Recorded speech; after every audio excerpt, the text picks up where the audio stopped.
Hi, everybody. Mrs. Jody here. This time, I'm going to talk about one of my favorite things, and that is reading. Reading is so important for your littles. There's a whole bunch of research out there saying how reading can really attribute to your child's success in school because it helps so many different cognitive areas like vocabulary growth. You learn so many different words when you're reading books that you wouldn't talk about in normal everyday speech. They have stronger memories. They have improved critical and analytical thinking. They have improved concentration, self esteem. Let me tell you about my granddaughter. Having so much fun with her. She's in kindergarten now, my oldest granddaughter. So I'm having a great time reading with her. She's learning all those great sight words. The other night we laid in our bedroom and had a whole bunch of those emergent reading books. I think we read a dozen of them, and she was just as excited with the first book as she was with book number 12. And so proud of herself being able to read all of those books to her Mima. And I was so proud of her. So reading helps in so many ways. So let's talk about getting these little suckers to read with and to us and how we can make that work. So first of all, let's start out with our littles. You can read to your baby in utero. Great way for them to recognize your voice. Dad can read to your belly and they'll recognize his voice as soon as they're born. So great stuff there. But yeah, we started at birth with our kiddos, and it's so easy when they're tiny in a captive audience. As they get a little older, like around that 9 months or so, some of them are like, nah, forget it. I don't have time to sit still for this. I'm not interested. Well, don't push it because you don't want to make reading unenjoyable. I definitely don't want you to turn it into a battle. It should be fun. So then you just need to sit back and you just keep trying. Every once in a while, you pull out a new book or let them choose a book. What are they interested in? Talk to your friends. What are their kids' favorite books? Go to the library. So many good resources at the library and people that can help you find books that'll be interesting to your kids. Mine, I always like the ones with pictures of real things in them too. So that would be a super good choice for you. And one little negative for us parents out there, you're going to have to read the same book over and over and over. I used to be able to say the Little Red Barn, now I can't even think of the title. Big Red Barn. The Big Red Barn. I could read that book from memory. The kids would just turn the page and I'd tell them what the words were because I read that book so many times. I like it again now. I didn't so much then.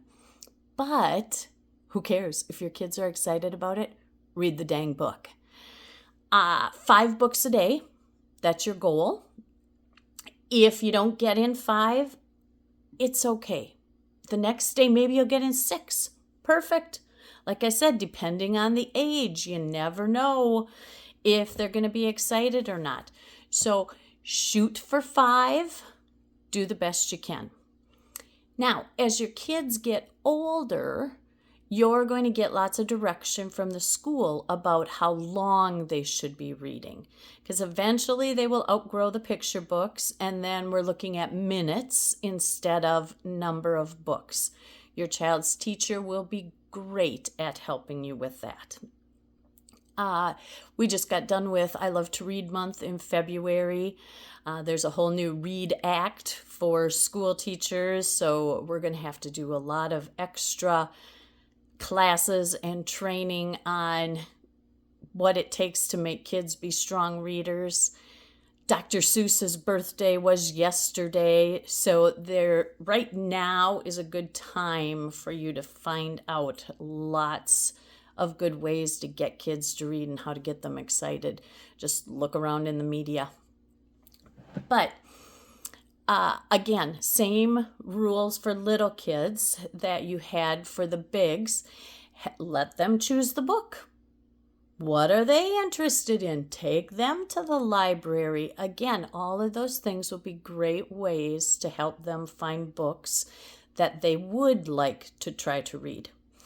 And just keep remembering all of those reasons that we want them to do all of this reading. It's going to help all of those skills I mentioned at the beginning of this video. So keep those in mind. Okay.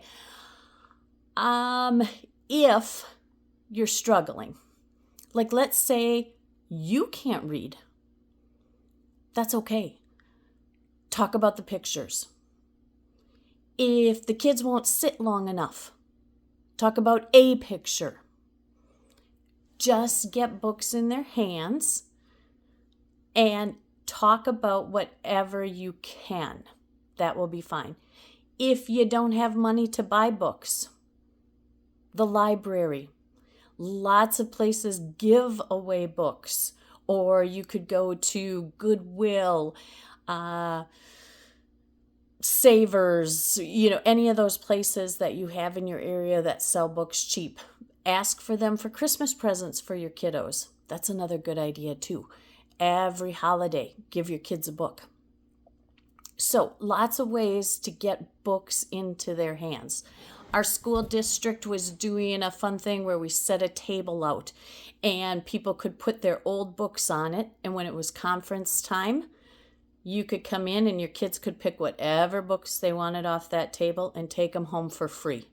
So we were just recycling books. Great way to share resources between people. Trade with a neighbor. All ways that you can get books into your kids' hands. All right, so I hope I convinced you to crack open a book tonight and read with your kids. Oh, one more thing I forgot to mention. Make sure they see you reading. And this is really important for dads. If you have boys and boys don't see their dads reading, they're going to think it's a female-dominated, what's the word I'm looking for? Anyway, only girls do it. I don't have to read because Dad doesn't read. Don't do that. Read. Dads, show your kids you read too. And moms, quit hogging them at night. I know that reading with your kids is really fun and relaxing and snuggly and all of that. Well, let the dads enjoy that too. It's not only for you. Dads need fun too. Right. Happy parenting, everybody, and happy reading.